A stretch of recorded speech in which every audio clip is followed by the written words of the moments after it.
Welcome back to the channel, everyone. Excited to be back and pumped with another Hacker Hangouts post DEF CON. I have no idea what's happening with the timer, but I think we're doing it live with beta software, and we'll see how it goes. But all that being said, I don't know about you, but I am almost like at the end of DEF CON. Obviously, you hit like the post DEF CON blues, but for like the first time ever in going to DEF CON, I came to the end of the conference on Sunday, and normally I'm like exhausted. I want to like go back to bed. I'm like, okay, let's do it again. Let's like immediately. Did you guys have that this year at all? Oh yeah. Oh, definitely.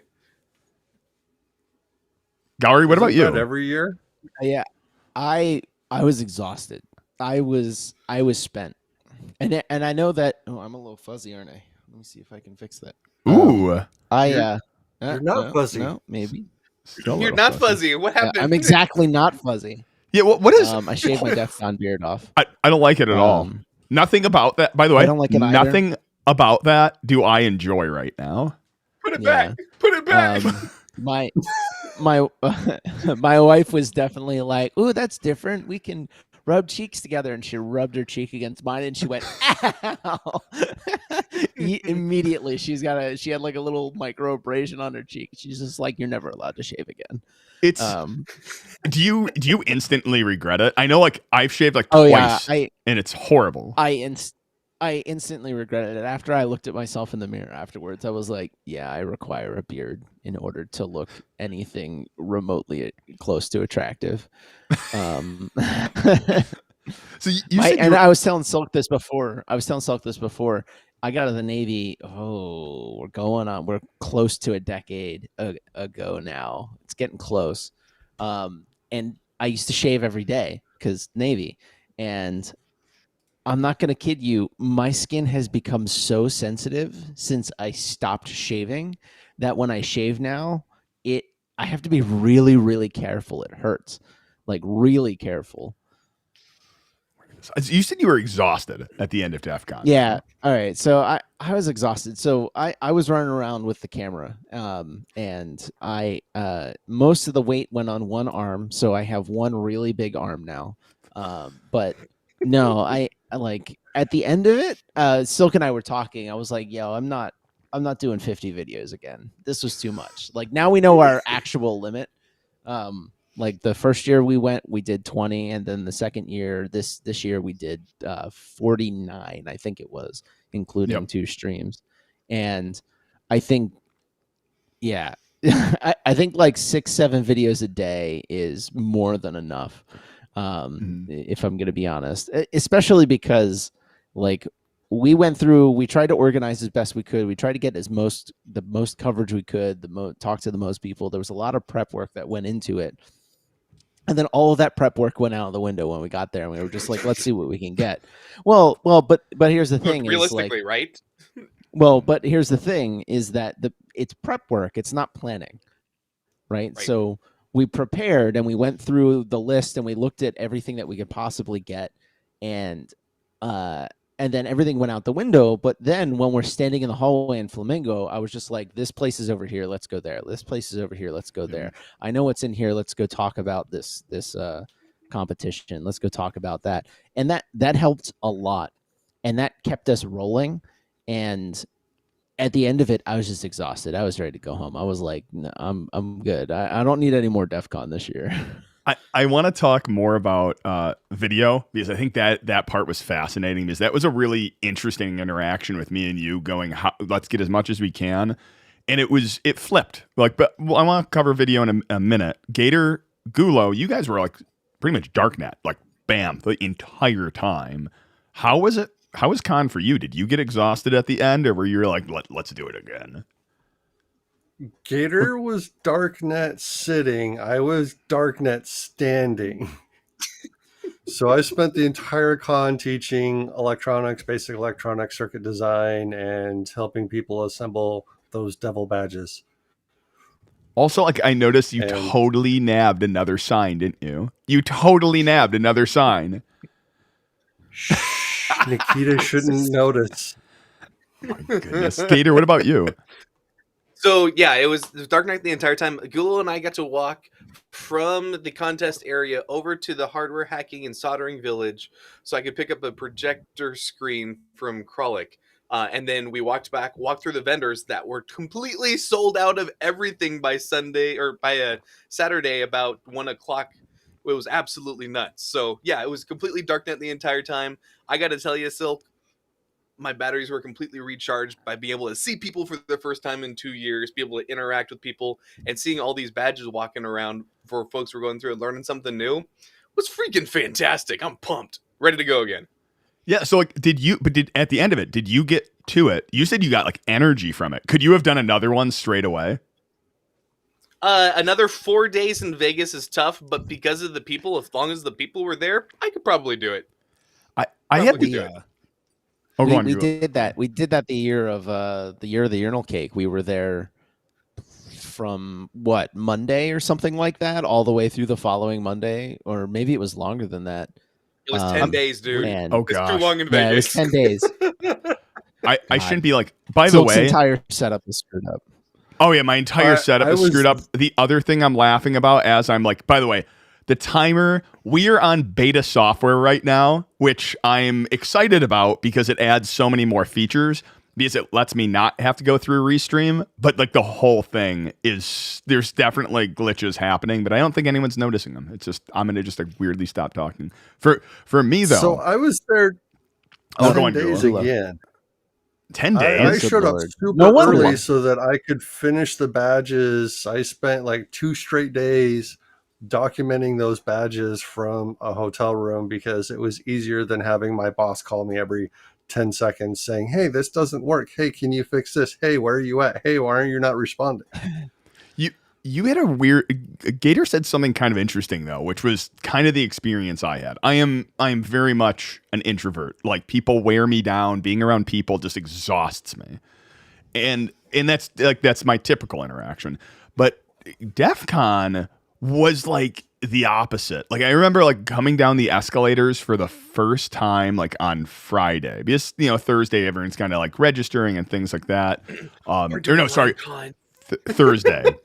It was Thursday. Wednesday, there wasn't really anyone there. Thursday, coming down the escalators, and I didn't realize like how much I need DEF CON in my life, because it felt like a weight sort of coming off my shoulders. Like, you kind of like, after years of not going, or even like where we had DEF CON 29, which was like less people. This year, like, seeing everyone was like a weight kind of off your shoulders. DT mentioned something. He was getting interviewed, and I totally resonated with it, which was, it was like seeing where slowly the color kind of goes out, and then all of a sudden you go down the escalator, and it's like you see in full color again. Like, you didn't realize how much you missed it.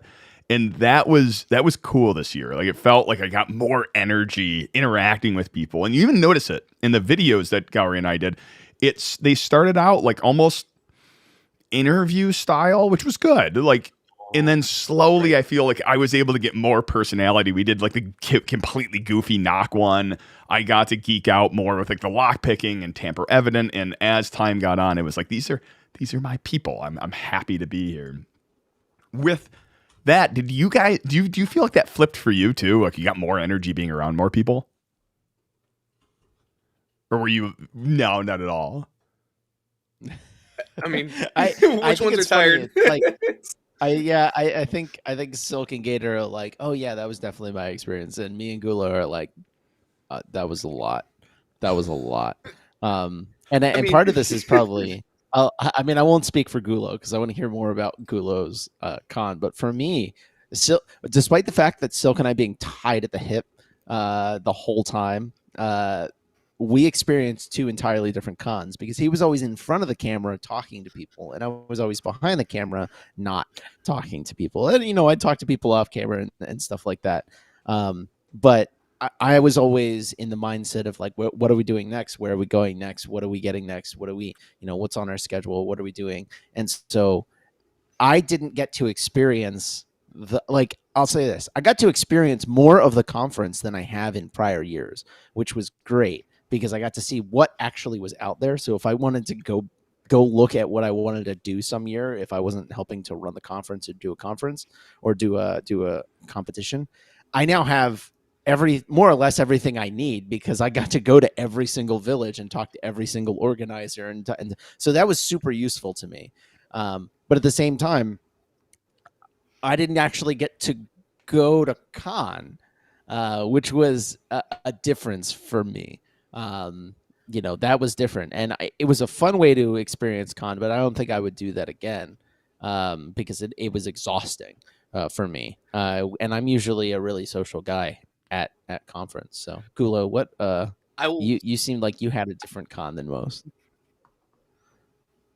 I'm antisocial, so I don't know what all y'all are talking about. My con was walking around between a half dozen tables of people assembling badges, and me trying to help people as creepily as I could because no one realized until I sat down and I'm like, hey, I'm the one that designed your badge. You can hate me. They're like, oh, that means you can actually help with this. So I just kept showing up to tables like, hey, how's it going? How's everything working? Like creepy salesman type thing. And no one recognized me. Like no one deadpan recognized me at any of the tables. So they're like, who is this dude? And why does he keep coming around and asking us? Now you'll have about 1,500 people who recognize you next year. That's a good point. Right. It's interesting. There's a couple things dropping in chat. So one of the questions was, did they ever announce how many attendees there were? I've heard different numbers. I heard anywhere from 25, 27. I think the hard part was, even with the way they had it, it was hard to get those numbers confirmed. I think what I heard was right around 27. Is that what you guys heard too? So when we were initial day 25. for Friday, when we were talking to the contest goons, they're like, it sure seems like we've got a lot more people this year than we have in previous years. And they were saying like 35. I'm like, that's a lot of people. Mm. But when it came down to the actually closing ceremonies, I think they said they sold something like 24,000 human badges. So yeah, I don't know. Yeah. The other question, 24,000 human badges. MK Factor did say that about 25,000 badges were made, and it didn't seem like they ran out. So they probably ran, or they just ran out at the end. They probably ran up right against that 25,000 number. It's amazing to me that they can actually guess those numbers, especially this year where they weren't really sure what they were going to be. Jordan asks, you made a lot of content for DEF CON. What about Black Hat and B-Side? Seems a little one-sided. It is absolutely one-sided because I like DEF CON, and that's why I'm doing video. And okay, hold on. Let me just tell you, there's no point in going to Black Hat. None. There's no point in going to Black Hat. It's a giant, sorry, if you want to, as an individual, if you want to go to Black Hat and go see the talks and scoop up as much swag as you possibly can and have your company pay for vendor training, fine. But as a videographer or someone going there to document, there's nothing there except corporate conference. No. You go to Black Hat so that you can catch North Korean malware. Didn't you guys see all the articles people running around Black Hat with the North Korean malware? Yes. The most unprotected and site.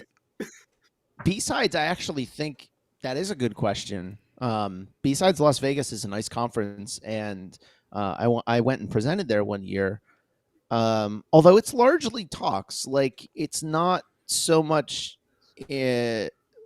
Yeah, I mean, I would say it's largely talks. I don't know how many events are really going on, so I don't know what using a video. Yeah, I don't know what bringing a camera there would actually get you. I think there's multiple parts to this one because I think about Gulo go, and then I'll jump in. Gourry, remember B-Sides Las Vegas is at the Tuscany, and there's a little building outside the Tuscany that we were chased out of by a very angry little man.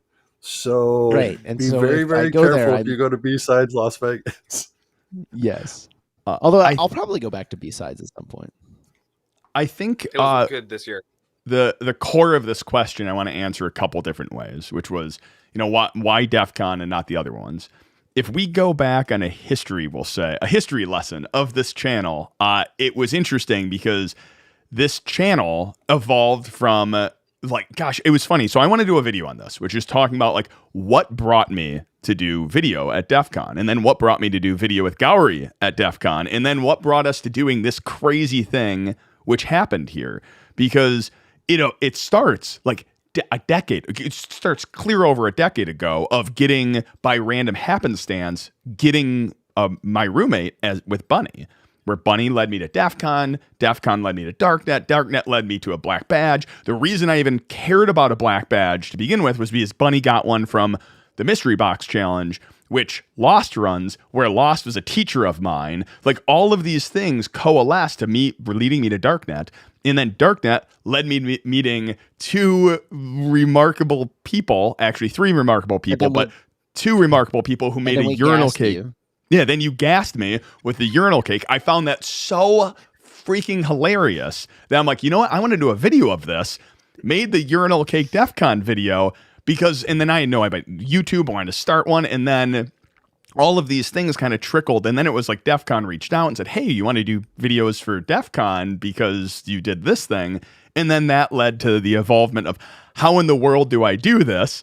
Because I've never done this before, to Gourry going, oh, I can totally help you. And then all of a sudden it was like, all of a sudden Hacker Hangouts came up. Like, Hacker Hangouts, what you're watching right now, came about because I wanted more of that story. And then all of a sudden it was like, I really like streaming and not doing this by myself. And then all of a sudden you're here. Like, so I'm a toss a question out to the group. Then was DEF CON different this year for you guys after spending time kind of streaming about it and talking about it and planning about it? Did it change your perspective of the way you experienced it? Well, other than Gulo said that he spent a lot of his time interacting with people he didn't know, which is different than prior years. And I will say one thing that I got away, like one thing that I was upset about is that because the conference was so big and because we were running from place to place, I functionally didn't talk to any of my friends the whole time. And that made me sad. So I will say that there was a... Go ahead, Gulo. I'll go after you. So I know a lot of people at DEF CON because I've been going there for a long, long time. This year was DEF CON of the first years. I interacted with more first years this year than I think I ever have. They were just everywhere. So, and then as far as the streaming changing my perspective, I don't think it did, because the shenanigans that I do on stream are nowhere near the shenanigans that I'm generally known for. So it didn't really impact things other than people think that I'm milder than I generally am, which is fine. Probably. Gator, what about you? So I would say that I don't think the streaming changed it, where you get to interact with more people. And I absolutely agree with Gulo on the point of there was a lot of first years that came this year, which was awesome. So the folks that we usually would interact with, some folks actually stayed home this year. Other folks, brand new folks that have never gone through DEF CON, never gone through Darknet, never played in the contests, were all coming. And it was fantastic because we are able to interact with so many new people. I found that really invigorating, and there was so many more people learning new skills for it being their first time. I got super pumped. So I don't think that it changed my view of things. Between the Hacker Hangouts and then publishing a couple of videos on saying, hey, here's a couple things that I do to get prepped. We've usually done like podcasts, or we've done like written blogs on how to go through and do that. But had a few folks come up and say, hey, we saw your stream. That was awesome. Where are the other guys at? And being able to send people after wherever people were standing or streaming from, and being able to meet up with more folks that way. It's kind of cool that you find out that you got a little bit more of a reach versus just what you have there also at the conference. So kind of cool to be able to interact with so many new people. I will say that everyone that approached me saying, hey, where are the other guys at? I was like, go talk to Scav Hunt. They will point you to where Silk is at, and you can meet Silk, the mastermind. I mean, the thing which I don't think this will ever get old, and that's when people come on up to me and say, oh, you do YouTube videos, or you're part of the stream, or you're on Hacker Hangout. Like that to me will never get old. I can't imagine it being old. That in and of itself was so, because we're not a huge channel. We're not a huge channel on here. We're not a big channel on we'll say the main channel. But like that to me, every time that happened, because someone walks up to you and you're like, oh gosh, what did I do wrong? What did I get in trouble for? What's like, and then it was one of two things. Either A, it was like this, like what's happening, and then they're like, oh, you did this. It was so cool. And I'm like, like this is, I got like overly, and I would say overly excited, but like just like generally, I thought it was freaking cool. Which and is then, also go on. Which is also kind of funny, just because every now and then Silk will remind me, like, I don't know who watches this. Like, who wastes their time watching our content? I don't understand the type of person. And then they walk up to us and he's like, you're amazing. Right. The other one, which was just like, and I think this goes to how far I'm just like my joy has gone with it, is like someone caught on the scav hunt video, someone will say interrupted, and they're like, I want to tell you about the value of rayon, which I didn't even know what rayon was, and scav hunt explained to Silk why rayon is better. And it was great. And someone like hammered this person on Twitter. They're like, what a jerk, interrupted the video. And I'm like, are you kidding me? Like, how freaking cool is it? A, that they like searched me out. Two, like, can you imagine the cojones on that person who came up and they're like, I'm going to interrupt the video. And here's the thing is, like, I can always reshoot the video if I don't want the interruption. But it made the video so much better that we got to do it. So, what was it? There were multiple times that they came up, and every time they were like, hold on, we got to get it on video, right? Like, the vast majority of people that came up to him to explain what rayon was, we were like, is it okay if we take a video? Cool. Then we had them reset and had them run and do a little bit with it. The one time it didn't happen was when we were standing right by the scav hunt table and we're shooting the scav hunt video, and that woman came up and started explaining, and then I handed her my mic. That was just that she saw that we were filming, and she ran up and was just like, hold on, I got to go do this. And she was, and like, that was perfect. That was perfect, because then we got to see what she actually did for scav hunt. And that's how we got the box thing on her camera, where she was sneaking past the guards with the box. Like, right. I gotta tell you, like, we spent a lot of time around scav hunt. We spent a lot of time with Dual D, and we spent a bunch of time with Zora and talking to them and figuring out what they were doing this year. I really want to play scav hunt. Scav hunt looks like so much fun, and I haven't gotten to do it. And it definitely, like, they are creative. The list is definitely creative. So yeah, they put a lot of time in it. So for people who do scav hunt and have to go explain rayon to Silk again at some point, at least run up to him holding a beer and then hand him the beer and be like, hold my beer, and then describe the rayon to it. For whatever reason, I cannot flip on over to Gulo anymore. That's funny. Well, I'll figure that one out in a minute. That way. It's probably best that way. We took our entire streaming setup to DEF CON because we had a booth that Hacker Warehouse so graciously offered to us. And I have to say, like, critical in being able to do anything at this DEF CON was having access to that booth. So thank you to Garrett at Hacker Warehouse. We definitely want to look at trying to do something like that again. And we're going to be hopefully talking with DEF CON a lot more about what we're going to do next year and trying to organize it. Because I think there's as much video as we got, and we got a lot of interviews, and went out and we talked to a bunch of people.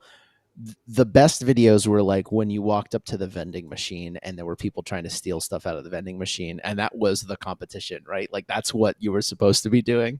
Right. And you get a video of a crowd of people just using stuff to reach up inside, and you're just kind of like, yes, this is the stuff that I think people don't realize is going on at DEF CON. And I heard someone describe DEF CON in a way that I'm not sure I would have agreed with it 5 years ago. But I think I'm starting to agree with it now, is that DEF CON has become a hacker carnival in a good way. And I think I need to change my mindset and think about it as a hacker carnival as opposed to hacker summer camp.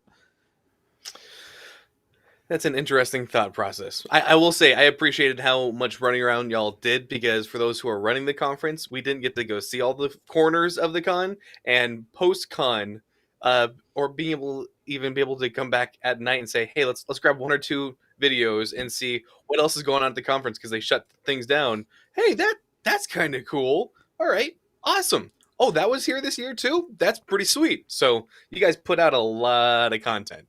So I would imagine you're pretty tired.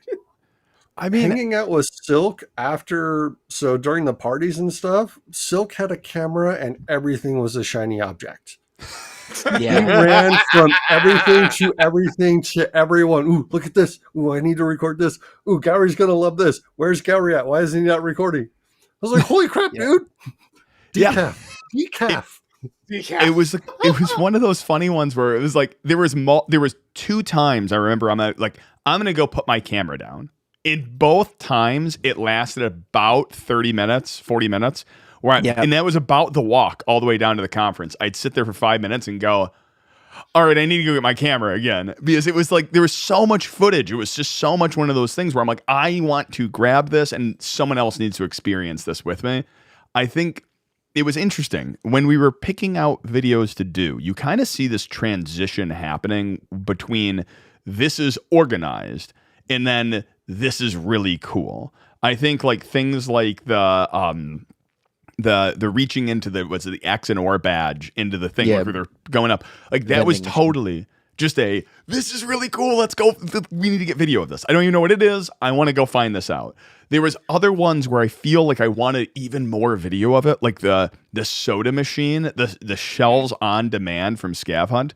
There was so much information for that one, because not only is that legitimately the pinnacle of hacking at DEF CON in my mind, and it's not because it dispenses shells, it's not because of anything mentioned in the video.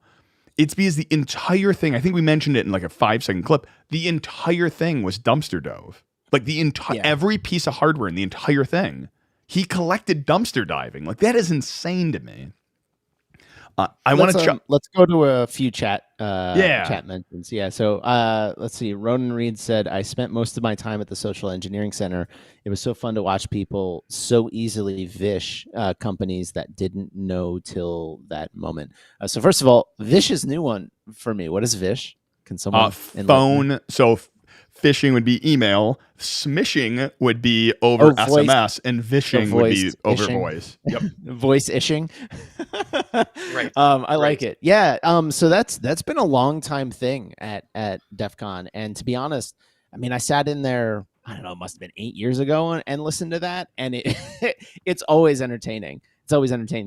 That's one area that we never brought our camera, somewhat on purpose, because the Social Engineering Village is one of those areas where they run that throughout the day, and some of that stuff is not kosher to capture, so we won't capture it. I believe that's where a lot of media outlets get in trouble. So I'll also counter this with Garrett. One of the things Garrett commented in the videos afterwards was a lot of them were hardware. And this goes to something me and Gourry have had long conversations on, which is hacking is not interesting. Like, go with me for a second, because I know hacking is like everything is hacking, but like capture the flag. Like it's someone staring at a keyboard for a very extended long period of time, and then finally they get it and they're like, woohoo, like that's it. And it's very hard to capture that story where it's like, here's a person, like social engineering. Here's a person talking on a phone. Here's a person talking to another person. Like it's hard to like capture the excitement of that in a video. Yeah. This is one thing I'll say, like explaining the social engineering cold calling thing to someone, it sounds super exciting, but when you're in the room, it could take like half an hour. And like, there's a lot of like waiting on hold. There's a lot of just drudgery of like, but the whole time, if you're sitting in that room and you're investing your time with the person who's actively doing the call, you get to critical points in the call where everyone in the room, their heart starts pounding, because like all of a sudden you're like, oh, this is it. They're gonna get caught, or they're not gonna get caught, and they never get caught, right? Like, that's the thing hilarious. Is, I think to like do that, like in media, we'll say, is you need like music, you need editing, like you need something to be like the bum bum. Bum bum, like in the city he must fight to survive. He sold tortillas on the corner. Like I don't know what, but like is you need some editing, and most of the editing was all just cut, push, like because we wanted to get it out. DEF CON wanted to push them out live. So I think like you to capture that moment, you would have to cut it. Otherwise, it's like again, it's a half an hour of staring at the screen. Hold on. I think it would be better if we went through and you guys actually just set up a stream cam. You found out somebody next year who was willing to be watched the entire time, like the CTF as an example. Have it be one corner towards just one individual with the back wall, and just watch the stream and their face when it comes to them working the entire time for the CTF. So then you can get those yes. We've actually so two things on this. One, we've actually joked for a really long time that Alex should do a day in the life of a hacker video on his channel, which would just be an 8-hour stream of him like occasionally typing stuff in, drinking a cup of coffee, and then going, "Damn it," for like 4 hours, and then finally clicking a button 4 hours in and being like, "Oh, okay." Yeah. Like, but then so the other side of this is we actually did 2 interviews with the CTF, and those went. Three. I feel like 3 interviews with CTF. Well, no, it was 2 interviews, and they got chopped into 3 videos. Yeah, and really there were 2 CTFs going on this year, which is not something that most people understood. There was the main CTF, and then there was live CTF.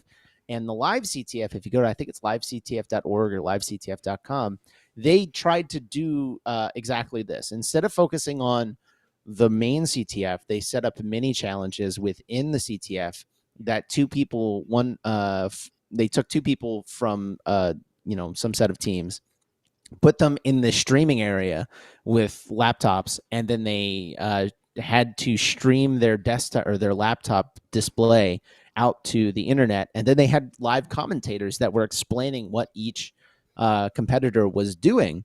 And that was our friends over at Vector 35, Jordan Wines or Cyphertex. He was explaining what his goal was, and those guys, I think they did a really good job. I need to go back and watch more of the coverage, but they did a good job at trying to make those things exciting. But the thing that we talked to him about in that interview was the fact that you had to actually ramp the difficulty of the things down significantly, because when you are sitting down and doing a hard hacking challenge, it can take you an hour or an hour and a half. And they had a limit on the match to an hour. And then when you pile on the pressure of being on stream and having to perform, if you will, in front of people, you get an instant. They teach you this in music and everything. Instant 20% cut in your capacity to do anything when you're on camera or you're performing. So you try to practice, and you'll get like 100% of your ability during practice, and then whatever you're performing, you should expect 80% of that. And so go ahead. That happens even more on video too. It's like I realize this where I'm like, I can talk pretty okay, we'll say, but then every once in a while, like for instance, I have like a speech impediment for L's and R's, and there was for Blacks in Cyber, there was Lorenzo White. Yeah. In that name, I felt so bad because I'm interviewing him. I'm like, we're here with Lorenzo White. And I was like, I didn't understand. Yeah, I didn't understand what was going on. I was just like, why can't he say this name? And then you explained to me afterwards, and afterwards I was like, you should have just said that to him. I have a speech impediment and your name is hard, because he was very confused. I was also very confused. I felt so bad. And it was like, and then you get nervous, so you do it more. And it was like Lorenzo White. But it was like, it was hilarious.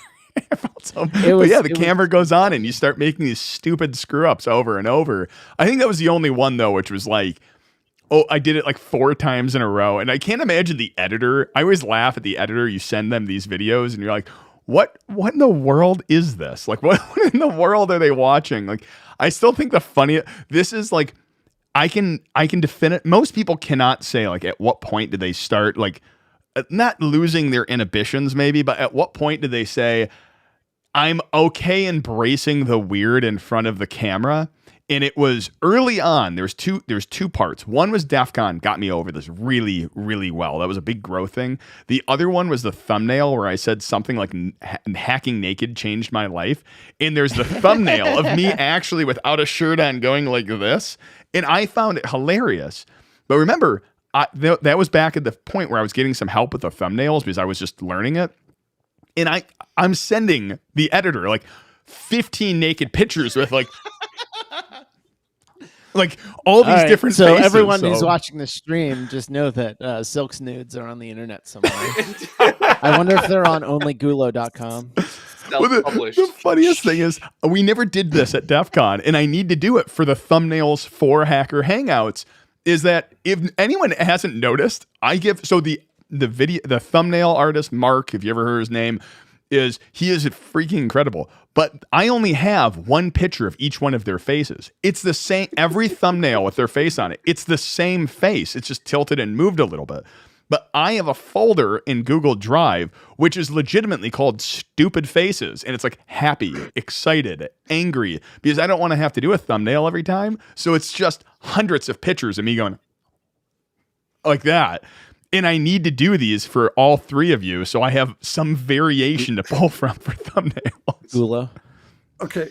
If we're doing that, we need to go like the Paul Ekman route and attach electrodes to the muscles in our face so that we can go through every single one of the emotions, because that just sounds like fun.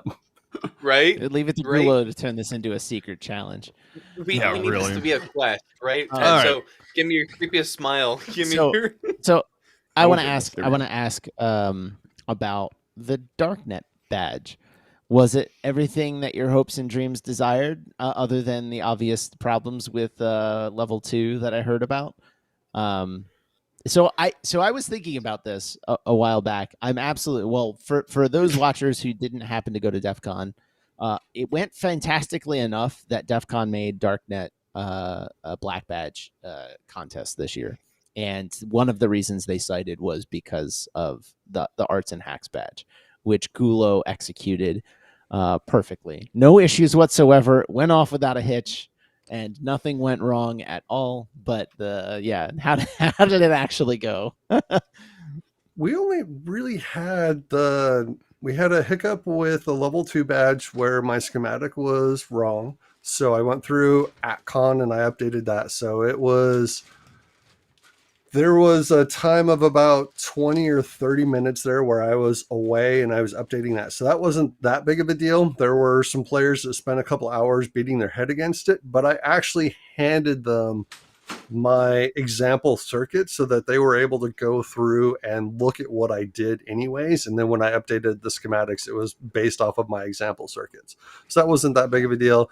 And then I had one line that was wrong on the level 3 badge that 2 people had an issue with, but that was all of 5 minutes to get updated. So overall, people actually did level 3. Oh yeah. Yeah, we actually had about a dozen people earn their Darknet black badges. How many black badges did you give out? Well, hold on, because we're getting I want to pull us back really quick. So this was the Darknet badge, and it comes with a soldering spoon. So we kind of jumped into this one without talking about it. Gulo has one. For anyone who didn't see it, it started so there's a whole backstory to this thing, but ultimately I will tell you what the backstory is. The backstory is Gulo and I made a counterfeit DEF CON badge using a urinal cake, and at the end of that year, Gulo and I were sitting in the room going, this was a lot of fun. You know, it'd be really fun, an Arts and Hacks badge. And that's how this was 3 years ago. So 3 years ago, Gulo and I had this idea. I don't remember which one of us had the idea. I don't remember which one, but we together have been developing the idea for years. And then he finally took off and just made it a reality and actually made it work. So I'm not claiming any effort whatsoever in actually making it happen. This was all Gulo. It's a paper badge. That's the big kicker here is this is not a heavily complicated circuitry laser off the moon thing. It's a paper badge. And Gulo correct me. Oh, go on, Gulo. It is not a paper badge. It's a PCCB. It's a printed circuit cardboard.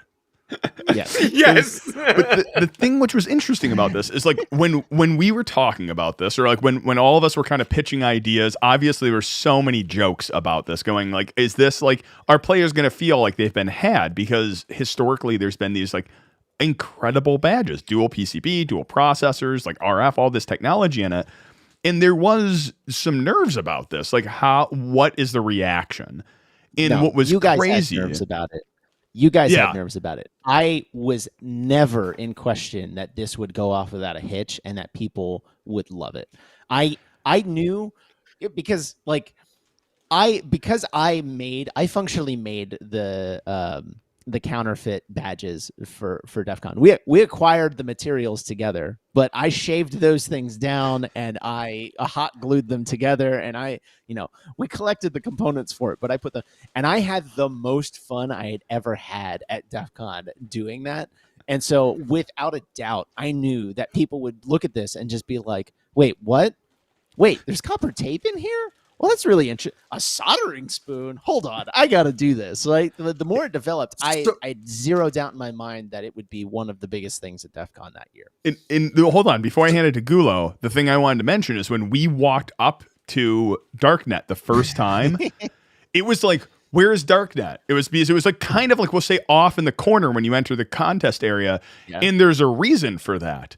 You walk in and you're like, what is this giant crowd? Who are all these people just standing around? There's no lines in here. There's no contest. And as we follow the line, it then goes to this big like carousel of like back and forth. It looked like LineCon. And it was like, what is, and then we went up to the table and it's Darknet. But what's even funnier is there's the plastic bags and there's cups of components, like actual just like plastic buffet Dixie style. Cups of buffet style. That was incredible to walk up to. Gulo, back to you. So Gourry and I did the DEF CON counterfeit badge using urinal cakes. That was originally my idea, and Gourry executed it like perfectly. As far as arts and hacks, Gourry came up with the arts and hacks, and then I went through and executed it. Whether or not it was perfect, to be honest, flawless. I hate my own badge. This badge was. You can ask Gator. We spent 2 hours assembling the badges in the Darknet before con, and all I was saying were F-bombs like every 3 seconds while I was trying to assemble this devil of a badge. No, you were chuckling in between but each it's time so difficult. Now you actually understand what it was like for me and Command trying to get the software working 5 days before con. I can't do stickers. I can't do the copper tape. I couldn't just tape in general. I was a mess. I had it on my forehead, and so I still loved, by the way, I remembered the phrase, which was with the urinal cake badge. You paired with hundreds of badges and thousands of noses. I still love that one. So I will say I met more first-time DEF CON attendees this year than I think I have ever met in years past. Mm-hmm.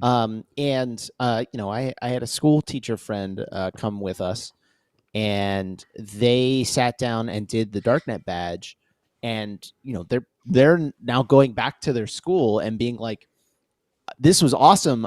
They're an art teacher, so they're like, I'm gonna go talk to the tech department and figure out how to bring something like this and get the kids to do this, because this was great. They learned a lot about electronics, and they know nothing about electronics, right? They're like a photography teacher, an art teacher, and they were like, I felt like I actually left having learned something useful, right? And what a way, I'll say this, what a way to experience your first DEF CON, going to the Darknet table this year and finding paper badges, components laying out, and like a guided path through, I'm going to learn the basics of electronics in a way that, you look at a piece of paper and you're like, oh, I could do this. Like if it's on a piece of paper and it's tape, anyone can do this. I can do this. Oh, wait, you mean I have to learn something? All right. You know what? I'll learn some things. Yeah, like what a soldering spoon is. I love it because like what a soldering spoon.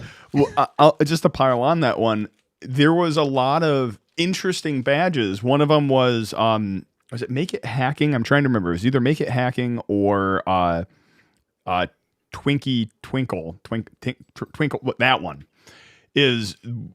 It was one of them which had like the more like tactile badges. Like it had like the big squishy button. It had the fuzzy clock, and those are really interesting to learn. Some of them come pre-assembled, And it's like, oh, that's great. So I can't teach my kid that. But also, like, soldering is too advanced. Like, it's not that it's too advanced. It's just like a big jump.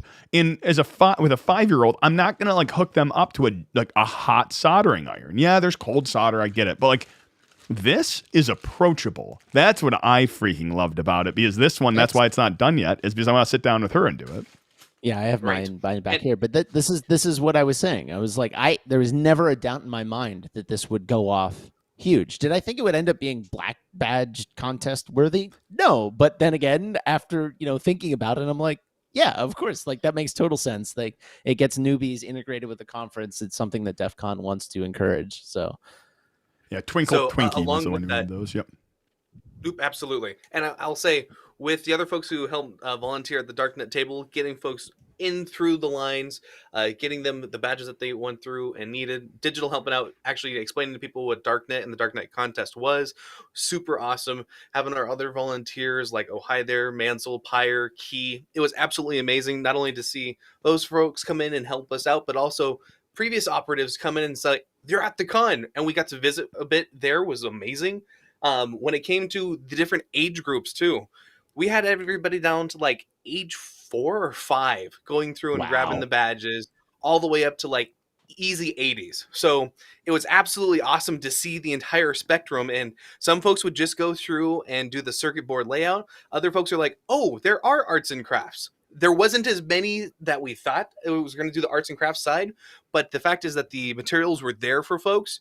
We had some girl came up to us and asked to see if they could use the LEDs inside of a dress that they went then and did the hacker runway contest. Nice. She ended up like getting 3rd place by using the LEDs same thing that you'd be using in the badge. She had not learned anything about electronics beforehand. So, and literally like 3 hours, she went from a dress that was blank to a completely just tricked out dress all in LEDs. And the fact is that people were there learning, and the literal LED light bulb came on was amazing. And then the brain light bulb was like, I can do this. And then some of them doing it in 3D or doing it on cups or doing it on the spoons. It was absolutely awesome. So, that's awesome. So one thing I'll say, this is also the first year ever that the hardware hacking village actually liked us. Or you guys. Like, I wasn't really part of Darknet this year because we were running around, but we talked to them, and then they came back around. I forget who we were talking to, and they were like, this is the first year that anyone, they've been, I think it was Little Ty, was like, this Small Ty handle, Small Ty. That's the name of the hacker. Short Ty. That's it. It was Short Tie. Short Tie. Short. Sorry. Like, it's a small tie. No, it's all right. Short Tie said, it was either Short Tie or it was somebody else. I think it was Short Tie. This is the first year that someone had actually come up to him asking about the copper tape, because he's wanted to use it for years and no one ever uses it. And then all of a sudden, like, people descended upon the hardware hacking village asking for extra or doing these things, and he's just like, what is going on? And then he found out what it was, and they loved it. So this is one of the first years that the hardware hacking village didn't absolutely abhor us. And with the soldering village was not as busy as it usually is because our badge kits weren't there. Yeah, I think it's funny because one of the reasons hardware hacking always hated it was because hate is such a strong word, but it's because, again, they would descend you 2,000 badges all need to be soldered, and hardware hacking, unfortunately, was soldering skills village was part of hardware hacking and then branched off. But then what would happen is it would be soldering skills village would be soldering them all, and then they'd have to come over to hardware hacking to get parts or fix things. And it was like, where this was truly hardware hacking. Like, this was you were really designing something in a way it was never intended to be used, which was awesome. Right. Yeah. People were actually learning basic circuit design. Now, Gator was talking about a 4-year-old. I only know of a 5-year-old there's a family that had a couple of kids, and the youngest, I think, was 5. That little boy put straighter lines on his paper than I can. I was so jealous that I could not. I'm like, I can't help you anymore. He's doing better than me, and that's just sad. I do miss all my friends in the hardware hacking village and the soldering village. Those are my people. I've spent the last decade and change hanging out with them. I always sat in the HHV and in the soldering village teaching basic electronics, teaching soldering, teaching basic hardware hacking. And I'm not like a professional hardware hacker. I don't even know if I classify this as a hobby, but I know enough that I'm able to help people with the basics, and not being in there with like Short Tie and K and Mara and just like the Sin Shop and all of everyone in the hardware hacking village. I miss them so much, but we did go down and visit, and the amount of people in the hardware hacking village, when I was like, hey, you guys heard about the Darknet badge? And they're like, you did this, didn't you? And I kind of nod. And then there was the whole, yep, we knew it. There was a question from any favorite SAOs of yours this year, and I can tell you it was Twinkle Twinkies by far. He was the one with the Totoro badge and the various art. That was so. I had a huge change of opinion this year on badges and badge life, and that was like coming up through this year. And one of the reasons for the Arts and Hacks badge was kind of a bit of a troll on badge life, because we were like, there's a lot of people out there that, in the past, 4 or 5 years started coming out with badges that they were charging like $100 for, and was like one capacitive touch thing and it would light up. And Darknet's badges, you get into this competitive sense of like our badge versus their badge thing. And I kind of got trapped at that a little bit, because I felt like, well, our badge is the same price as their badge, and theirs doesn't have much functionality on it. So I feel like there's a cash grab going on.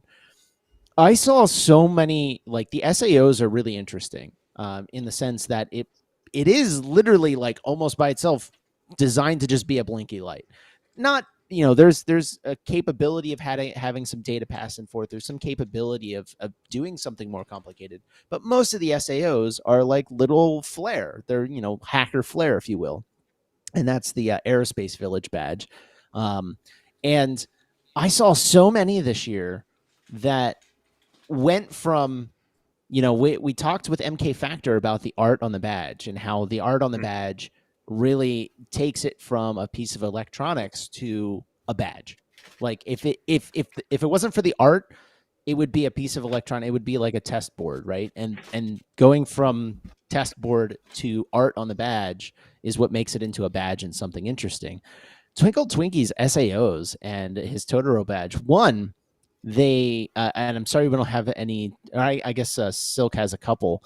Some of them were like textured, in that like they had special texturing on it, and they started getting really creative with it. Like I had never thought of textured badges, and then they used like the gold plating. I don't think it's gold plating, but it's like a bronze plating or something like that.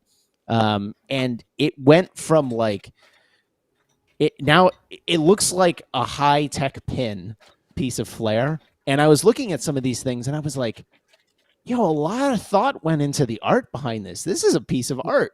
And so I had an entire flip of opinion this year where I was just like, there's, let's troll badge life. Let's do arts and hacks and all those things. But I feel like we were a little behind on this, in the sense that people were already doing arts and hacks. They were just doing it with their SAOs. Yeah, I think the other thing I'll mention here is, one, there is a video on the channel which goes through all the SAOs, and I geek out about them. Specifically the helmet one I held up. There was some cool innovation with them. Like he had to use side LEDs, and then to make them kind of like look better, there was like hot glue on the back end. Like, you know what? Part of my reason for despising badge life originally was because, just like you said, cash grab. The other one is I heard the ranting of the hardware hacking village because they had to fix all of these busted badges, which were getting sold in the vendor area for like $100. And then someone would come to hardware hacking going like, why is it not working? Why is it broken? And he's like, well, go back to the vendor. And the vendor was like, well, that's part of the challenge for you to figure this out. And it was like, it's frustrating. But like, I will say, like, and that was the other thing. I was like, let's have something besides just a blinky LED. And I think that's where SAOs have come in. But I think it was Braden said it. There's a couple other people in chat, which changed my mind, where it's like, that is your intro to circuitry. That's how you learn. And there's like that rite of passage is making your first SAO, which typically when you build your first one, it's all it is a blinking LED, because that's the first thing you learn. And heck, it's not even blinking. It just turns on, insert Darknet badge. So I did change my opinion on it. I will also this say is that in my technically opinion, an SAO. You can plug this into your actual badge, your DEF CON badge, and it will light up because it will work off the same voltages and amperage that the SAOs do. And that's the same for levels 1, 2, and 3. And I guess the black badge too. The black badge, which may or may not be a piece of black construction paper. That is so the reason why I'll say this, the reason why, and I don't want to spend too much more time, or we're getting to the end here. The reason why that folks were so worried about the Darknet badge being a flop was because internally we have been memeing about the Arts and Hacks badge for like 3 years, and we've been building it up and to the point that we were like, fully customizable PCB, no personal tools required, optional googly eye technology, foldable badge technology. Like, we've been making up all of these things, but like, we never really went ham on spreading that out on Twitter and actually trolling people with it. And that's why I knew when the closer we got to con, I was like, you guys, we've been joking about this internally for a long time, but we have not given up the ghost at all and let people in on the secret. So people are going to love it. And so that's why I think it went off the way it did. Can people actually get these? Like, is there extras where if someone wants to buy one or something like that, not to like pitch it on stream, but like these are actually really cool. So 100%. If you go to my website, which I guess I can put that in chat. So onlygulo.com. Only Gulo. No, not that website. So yeah, I could put it on that website if you guys really wanted me to. Yeah, I mean, I think it's something to consider, or we can open source it, which it will probably be on the DC Darknet GitHub. It's already there. It's exactly. So my website has a list of all the parts. It has a list of all the arts associated with it. It even has Amazon links so that you can go through and purchase whatever from Amazon rather than ordering them from like DigiKey or Octopart or Mouser or whatever. So I tried to go through and find as many of those things as I can so that anyone can go out there, buy the parts. I have all the instructions there. Gator has the actual assembly instructions. I have the electronics instructions and all the teaching stuff on my side of things. So yeah, go out and build the badge. Go build the badge with your kids. Make it better. Email me telling me that I'm an idiot and that I should have done it this way, and maybe we'll do it that way next year. It was interesting to me that how many of the badges did say like chip shortage. Yeah. And that was what was really cool with the SAO portion of it, was that oftentimes they weren't getting hit with the chip shortage. Like the Tor badge was like, yeah, we can't do as advanced of a badge because chip shortage, but we were able to make this one. So that was kind of cool. Was SAOs were a great way to kind of overcome the chip shortage a little bit. I'm guessing that next year we're still going to see some chip shortage issues, and then in 2024 it'll open back up.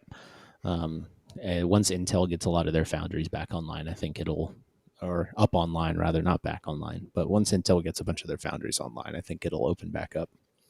I think spinning to another topic, which was the stories that were missed. That was one of the interesting things. Is there was so much at DEF CON. It was huge. I know we're getting to the top of the hour, but I do want to just call out, like, Caesar's Forum was massive. And I know there was a comment earlier just saying, like, there was too much to see. And it truly was way too much to see. I think what was so intriguing to me was the variety that we saw doing video. And I think there's a whole interesting stream we could do on video, and we'll say the ethics of it and things like that, which I think is something which is evolving from where it was. But like, we went from like goofball craziness, like, again, the knock. By the way, the breaking into the knock video, I laughed each and every time, because there's so many funny, like, there's so much weird depth to it, which was kind of just accidental. The fact that like the DEF CON knock actually got like pissed at it is like, was sort of, I didn't really think about that too much as we were doing it, but that Grifter runs the Black Hat knock, and everyone goes to the DEF CON knock going, hey, is Grifter here? And they're like, no, he's not here because he doesn't run it. So like later they came up to me like, anyone but Grifter. Of all the people you could have chosen, why was it Grifter? And now everyone, it's so and like, it was literally because I was like, Grifter's funny and he you know, he's animated and he'll do really well and he yells at people, so let's get him. oh yeah. That's So- the only reason. It was just mistaken. And so like it was that one, like it was just like it went from like goofiness of that one. I also crack up that Dual D yells at the people saying get off my lawn, and what was missed was the fact that like we didn't actually pull out of the shot so you could see the snippet of the lawn on the floor. Yeah. But I think it goes from goofball to there. And hold on, Gulo. It goes from a crazy Gulo. All right, go for it. So in the contest area on, I think it was Sunday, I got there early. I actually left our team breakfast and I went there early and I taped a whole bunch of arrows on the floor leading like all the way around contest. I went to pretty much every contest booth, and then it just kind of ended at a wall. And then on the floor, there was a little card that said, don't look up. We had several people that were just standing there facing a wall, staring straight up at the ceiling. Oh goodness! Unfortunately, I think Jordan, when you met, you said I saw this on Snups and Instagram, pretty legit. I'm not sure what you were referring to, and it might have been a link, and I think links are blocked in and of itself. Where I was going though, it's like we saw like the goofy, crazy, like weird stuff like that. We saw like the impromptu videos. We saw the interviews, but then I think like one of the things which seems so interesting to me was when we were walking through Flamingo, like the memorial area. I had never seen that, and apparently had been gone on. That was remarkably. It started last year. Yeah, that was it. And it was remarkably interesting to me, and it made so much sense. But it was interesting the emotions that went into Con this year, because it went from like Hacker Homecoming, I think was such a good theme, because it was all the emotions and the sweet sorrow from the memorial area, the goofiness and craziness, the parties. It was awesome. Like this year for me, it was absolutely incredible, and I am looking forward to 31. What are some of your kind of thoughts? Because I know we're at the top of the hour, but I really do want to get like, what was the overall vibe? So Silk definitely will corroborate this. The further we got into producing videos and we were going from place to place and we were talking about, you know, this competition is here and this the purpose of this village is this, and the purpose of we made 50 videos. I think we missed like 10 villages. Like there was still a lot that we didn't get. And that the other videographers did. Now, you know, I think between everyone, there was like 75, 80 videos produced. Maybe it was like 70, 75 or something like that. And I think just about every village got reasonable coverage. I don't know if Aerospace got enough coverage, but we got a couple of videos in there. But like after the first 10 videos, and then we continued to walk along, especially when we were in Flamingo and going from village to village and talking from people to people, Silk started making fun of me because I was like, DEF CON it's so big, dude. It's so big. It's so much bigger than I thought it is. It's so big. And I kept saying it and then he started repeating it back to me and going, it's so big. Right. And I was like, damn it. I'm like, if I hit $1 for every time I heard that, I would have exactly no dollars. No, I'm just kidding. So, but like truly, like we've been so wrapped up. I'll say we've been so wrapped up in DEF CON Darknet, you know, probably for 7 years, at least for me, that I never really got a chance to go experience the rest of DEF CON, at least not since my first or second time coming before I got involved. That getting a chance to go out and see every nook and cranny of DEF CON and see what everyone's doing, it's hard to imagine how this thing actually happens every year, because it's largely, and this is the thing that really clicked for me, in every corner you see all of this content, you see all of this people putting on villages, people putting on talks, people like, we always joke that we were like, what is there to do in the privacy and crypto village? And then we get there and we're talking to them and we're like, oh my God, there's actually a lot here. Oh my God, there's an entire track of speakers, the entire conference. Oh my God, this is an entire subcon within the con. Oh my God, there's 20 other villages doing the exact same thing. And you just had this moment of like, how does this get done every year?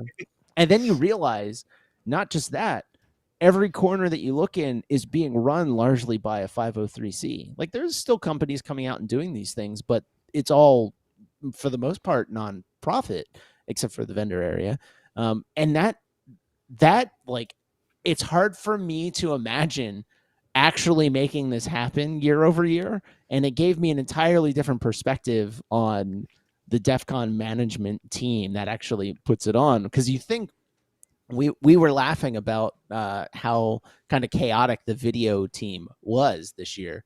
And then you like, throughout the weekend, I realized like, oh, literally everything is this chaotic. Oh, that's how DEF CON gets done, is DEF CON just does DEF CON. Got it. So that's what I took away from this year. I want to answer this question. Do you think there will ever be a time DEF CON is too big, hard to experience everything? It already is. There is no way to experience everything. Like, now, we ran too big. I don't know about too big, but no. I'll answer it in two sides. It's too big to see everything. That's my comment. It's too big to see everything. Is there a time it's too big, like where I'm saying like, it's too, like, it's gotten too, it's gotten too big, it's too corporate or something like that? The answer is no. It will evolve over time. And I think one of the goals of DEF CON, or I believe one of the goals of DEF CON, is to find your people, find your tribe. And I think as DEF CON gets bigger, it's cool to see these villages and more contests and more stuff there, because it helps you find your tribe easier. I'll say one thing and then I'll toss it to Gulo because he wanted to say something. I think the size of DEF CON makes it harder to find your tribe at this point. I would agree with there's that. So much to do, and there's very little. Like, the thing that the videos provide is a little capability to see what every corner of DEF CON has to offer, and to give you a chance to say, oh, when I go, I want to go here, I want to go there. DEF CON was sorely lacking in that ability to plan that out. Because all you would see is the program and the talks, and you'd be like, I'm going to go there. And then you would get there and it'd be something you weren't expecting. And then you're like, great, I have to go stand in another 2-hour line to get into some other room, right? And that's the problem with DEF CON at the moment. Gulo, you had some. So DEF CON is a theme park at this point. If you go to like Disneyland or Universal, whatever you go to, it's going to be, you're going to stand in line so that you can see an attraction. Whether or not you enjoy that attraction or not, you won't know until you actually get in there. But DEF CON is family. I've been going for a very, very long time, and it's one of the few places ever that I can be closer to who I actually am without being judged by anyone and everything for weird and, well, I guess just weird. And so I love DEF CON. It's literally the place that I feel the safest out of anywhere in the world. I do think that DEF CON is too big at this point, because I do sorely miss the, like, going back to like DEF CON 12 or DEF CON 10 or 7 or 13, or where I could run into the people that I miss the most every year and I could hang out with them. But finding them this year, I only ran into 4 or 5 people that I really, really wanted to run into because it was so big. Now, there was a point that I ran into Salem, and I think Gator was there at some point, and he was talking about, this is the first year I'm not gooning. This is the first year that I'm not gooning. This is the first year that I'm not running scab hunt. This is the first year I'm not doing anything. I'm here as a human, and I don't know what to do. I feel like I have such freedom to do whatever I want, but I don't know what that is. So the dog who caught the car. Yeah. Yes. So I will say it is different attending versus one of the things that I love about DEF CON is that there's so much going on all the time. But the amazing part as well is that if you see something that it's lacking, you are empowered to make that happen. So whether it's a contest, whether it's a village, whether it's some other meetup like the sticker group, or going through and providing new services, you get onto the DEF CON forums, you say, hey, I'm interested in doing this or providing this, and the DEF CON organizers will reach back out to you. You'll obviously have to like fill in a couple forms, fill out some contact information, but they're constantly looking for people, and if you see something that's lacking, you've got the ability to fill that gap. And that's how this has grown so large over so many years, is because, hey, I don't exactly see my group or my people, so I'm gonna make it. And that's the just amazing part, to where that's why we have so many different facets of DEF CON now, because the community is growing, the passion for the different assets or the different facets of the community is just wow.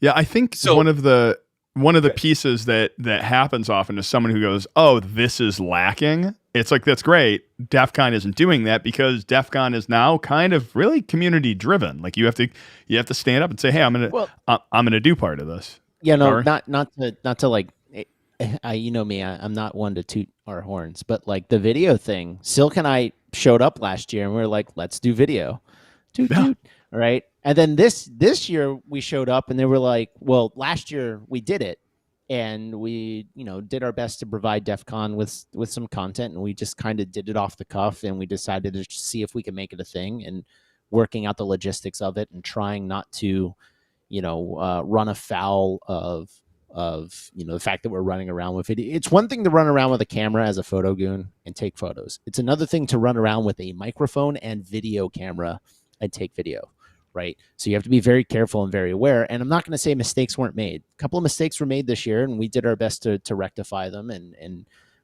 make sure that people were comfortable. And that you have to be very cognizant of it. But last year we just showed up with video cameras and we were like, DEF CON, can we do this? And then we're like, okay. I And mean, then we're like, fine, go correction for it. there, though. It was actually that one was a little bit different. Was DEF CON did reach out and said, we would like you to do this, but there wasn't any direction on as far as like how it gets This year, done, and that's something we right? had to evolve. What was that? This No, year that they was reached out. that was last year, because it came from the urinal cake video, where that's when Oh, DEF CON reached out and said, "Hey, like, can you do this?" But it was I that didn't being realize said, they though, reached out. it still developed. It still had to develop over time, because like there wasn't. Yeah, Would you be interested? And then it went on to the photography team, and like we have issues that the photography team doesn't, and I mean that as yeah, there's editing and things like that, but there's also like very real issues. Like there was like a very real issue, which was with masks. And so I brought it up multiple times on the meeting, which was like, is there going to be masks? Is there going to be masks? And the main reason for that wasn't like, oh, mask. It's like audio means we have to do different things with audio. Yeah. Autofocus. This was something I really didn't realize until even more this year, was that Sony camera autofocus detects the face, focuses on the eye. And that's the thing, is it focuses on the eye, but it doesn't detect the eye, it detects the face. So the moment you do this, it doesn't detect the face. So oftentimes it would focus in the background. I am so looking forward to next year, where I'm hoping we're not wearing masks again, depending on my reason for ever bringing up masks has nothing to do with anything else other than video, because that's where my mind is. So, Yeah. but I will be looking forward, because we can do stuff Cool. where we can take video in the middle of the crowd, and then faces in focus and the crowd is blurred out. But I think this is a topic, though, for Gulo, hold next on. week. Gulo? Gulo. So I do want to thank everyone at DEF CON. I want to thank the goons. I want to thank the organizers. Everyone that showed up. Everyone who is wearing a mask, I want to thank you. I'm high Yeah. risk. The only reason that I had shown up was because I designed the badge. Else I wouldn't have gone. And the fact that everyone wore a mask and everyone was very like generous about it and kind about it, even if I saw it was like, if you weren't wearing it over your nose, I'm like, hey dude, can you cover your face while I sit down and help you with these things? Everyone did. And I want to thank you for that, because that was a big deal. I'm still testing negative as of 2 days ago was my last test. So I'm clear, I'm safe, but thank you all for that. Part of the issue with masks, I hated my mask. I still have a sore on the top of my nose from wearing the mask all the time and drinking and eating. I didn't do a lot of the shenanigans that I usually do this year because of my mask, because I felt that I could be identified more easily because I was wearing a mask than any previous years. And it was just something that was really difficult for me. Gulo of all people is just like, the mask makes me more identifiable. It's not my normal mohawk or the fact that I'm 7 feet tall. It's the mask. Right. Oh, goodness. And I'll echo what Gulo said, to where I had a family member of mine, youngest little one, has got autoimmune disorder. So by making sure that folks were actually masking the entire time, if there was somebody else who had just walked up and just was like taking a drink or water or whatever, people went through and did that. We did the wristbands for folks who were interested in doing the different That was social really distancing cool. ones. That was completely optional. Just for folks who were a higher condition or risk, could then signal that fairly easily, or that's at least what we hoped. Thankfully, also coming back from the conference, between only going out to eat with a couple folks, because these last 2 years have been very lonely, guys, I will say. Love my family, but the hacker family there is like, oh, we would go out to eat, we would share stories. We got the opportunity to do that a couple different times. Thankfully, while we had a couple folks in our immediate circle, when we were like getting ready to pack up and getting ready to leave the conference, we find out folks were coming down with it. So it's like, oh no, I would have loved to be able to stay another day and be able to visit more, but it's like, okay, we need to be careful about this. And through that time frame and process, I ended up coming home, and then just I stayed away for my family for another 5 days, all testing negative, just to make sure that that came out clean. Hey. And come to And find out, go ahead. Oh no, I Oh, think, no, and go ahead. that's the topic I think it's worth wrapping up on. Is, you had mentioned like it's different. It was different this year. Like, it was lonely the last 2 years. We had Hacker Homecoming, and it felt very different. Can you say a little bit more about that? Because I think that's the part where I really want to hear more about.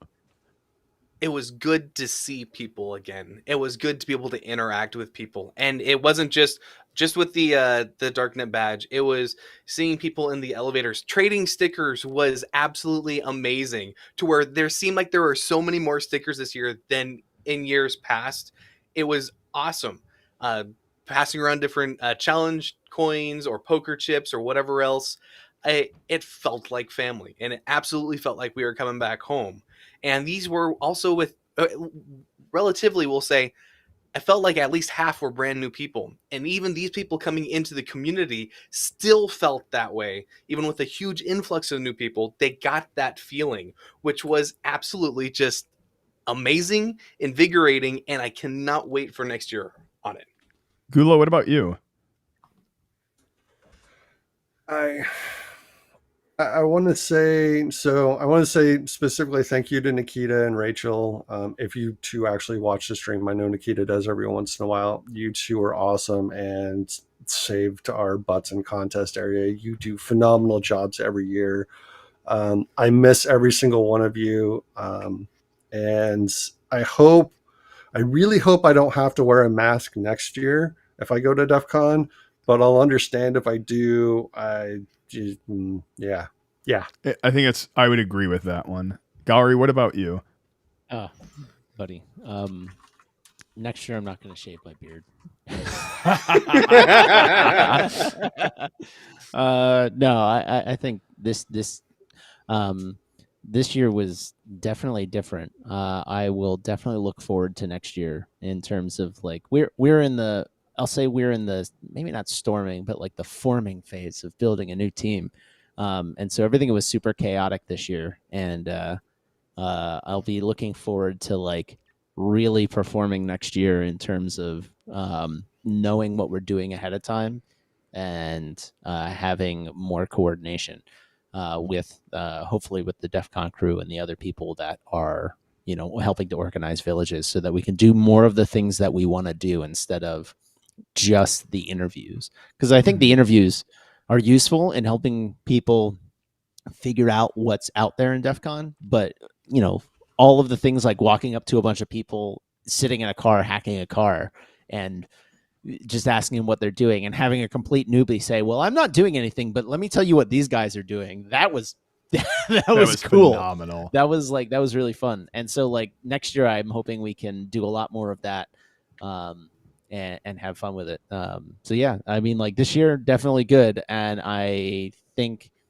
it has given us a lot to think about on how to. It's always funny. You leave DEF CON and you're like, that was a lot. I don't know if I could do more. And like a week later, you're like, so what are we doing for next DEF CON? I know. I think And everyone at Darknet is usually like, shut up. I don't want to hear about it for the next 2 months. I will say, so Gulo and I were like, I think it was Saturday night. We're like, okay, this was a lot of work. All right, well, what can we do next year? Should we take a break? What should we go through and do? And then the very next night, it's like, holy crap, our minds are so full of so many different directions that we can go. What can we go through and do?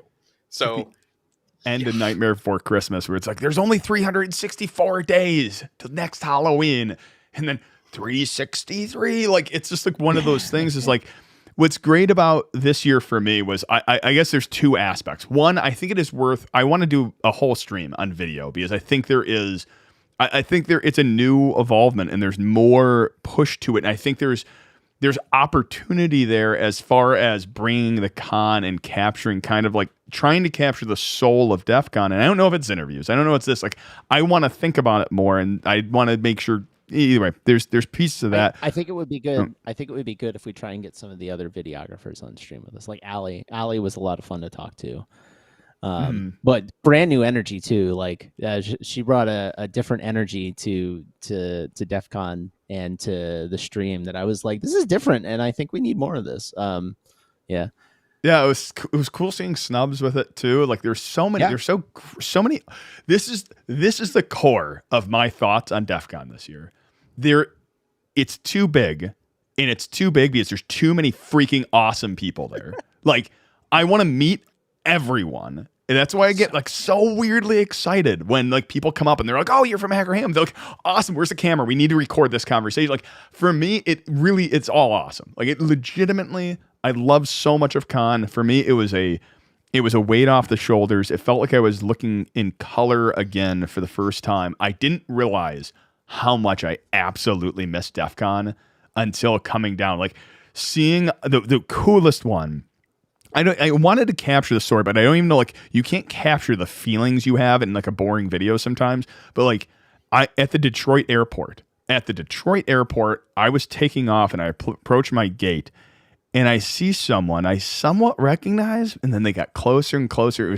It was JRWR with his Balsa, who's doing the soda machine. He was flying, he was connecting through Detroit, and that was like the first taste. And I got that excitement where I was like, "Oh, I'm coming home. I'm coming to that place I just love so much." Did he check the soda machine as baggage? With that, gosh, there's never enough time. There's never enough time. Good conversation about DEF CON doesn't end, but an hour and a half later, we're gonna end it. So, Gator, what do you got for us? So, if this was your first time coming to DEF CON, really enjoyed seeing you. I hope if you were not able to attend this year, that you're able to do so next year. There's always more DEF CON that you can do in 1 year. That's why you got to keep on coming back. And there's always something new, which is amazing, and so many amazing people. It's run by volunteers for everybody in the community, so if you want to give back, that's a great way to do so. And I like what Gulo has gone through and said. Thank you for all the other folks, the goons, the contest runners, DEF CON staff. It was absolutely amazing. It was great to be able to see people. And with all this, I was really happy to be able to get that love your hacker family feeling just completely filled. My cup was overflowing. It was absolutely awesome. And I look forward to seeing it and doing it next year. Gourry? Oh, buddy. How do you follow that up? Yeah, I'm not shaving next year. Gulo. For those who are at that party, this is a narwhal, not a unicorn, not a horse. This is a narwhal. Unless you're John McAfee, you are not writing me. Thank you. Is it McAfee or McAfee? Oh, God, I know. So much love for DEF CON. So much love for the people of DEF CON. I was enthused. I want another DEF CON. I think last year I said I want a DEF CON do-over because I wanted to capture more. This year I don't want a do-over. I want even more. I'm counting down. I can't wait. I don't want to end this conversation because good conversations about DEF CON don't end because they're with freaking awesome people. That being said, though, thank you for watching and hack on.